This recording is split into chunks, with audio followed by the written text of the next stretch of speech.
Bonjour et bienvenue dans votre toute nouvelle vidéo créative. Alors aujourd'hui, je souhaite vous présenter une astuce que Sarah, la PDG de Stampin' Up, nous a dévoilée, que j'ai trouvé ça juste sublime. C'est comment créer finalement de la texture sur nos cupcakes. Alors justement, vous allez pouvoir utiliser ce lot cupcakes qui s'appelle douceur sucrée. Et il va falloir faire une mixture avec de la maïzena. Oui, oui, vous avez bien entendu, de la maïzena. Vous allez mettre au moins 2-3 cuillères dans un petit récipient. Ajouter de la peinture acrylique, quelque chose d'assez neutre comme de la peinture blanche. Beaucoup de colle quand même, de la colle liquide.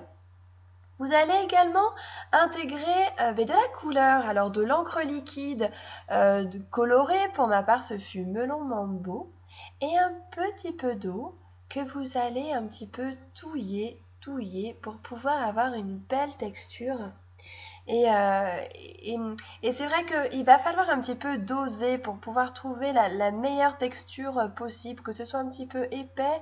Et vous verrez, faut faire des tests honnêtement, parce que c'est vrai que suivant les quantités que vous mettez, eh bien, vous allez avoir un rendu différent.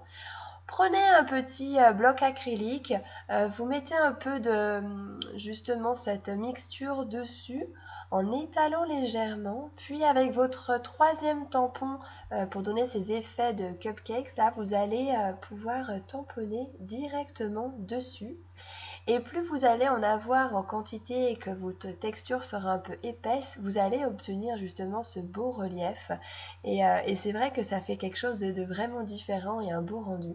Pourquoi pas aussi s'amuser à faire le deuxième tampon d'effet avec simplement de l'encre et ensuite rapporter encore de la texture comme tout à l'heure avec notre mixture. Alors c'est vrai que moi j'ai une grande préférence avec les deux autres, les deux premières. Voilà, cet effet de chantilly, je trouve que ça fait vraiment un très très très bel effet. Et le dessous aussi, pareil, la même chose, vous allez pouvoir faire la base de votre cupcake. Alors c'est vrai, quand on fait cette mixture-là, et vous en avez forcément en grande quantité, alors mais justement c'est l'occasion de faire beaucoup de cartes d'anniversaire ou autres thèmes. Et justement comme ça va vous permettre un petit peu d'écouler cette mixture toute rigolote. Et voilà, de faire en série tous ces effets. Alors ensuite, ce qui peut être très sympa aussi une fois que vous avez laissé sécher, c'est d'apporter un peu de paillettes. Alors moi, c'est ce que j'ai fait finalement sur mes cartes que vous verrez. Et pour cela, eh bien, vous allez ajouter un petit peu de colle liquide et un peu saupoudrer des paillettes. Et voilà tout de suite l'effet rendu. Et vous pouvez découvrir cette carte que j'ai pu réaliser avec mon petit cupcake. Je vous souhaite une belle journée et n'hésitez pas à me retrouver sur mon site nesiris.canalblog.com.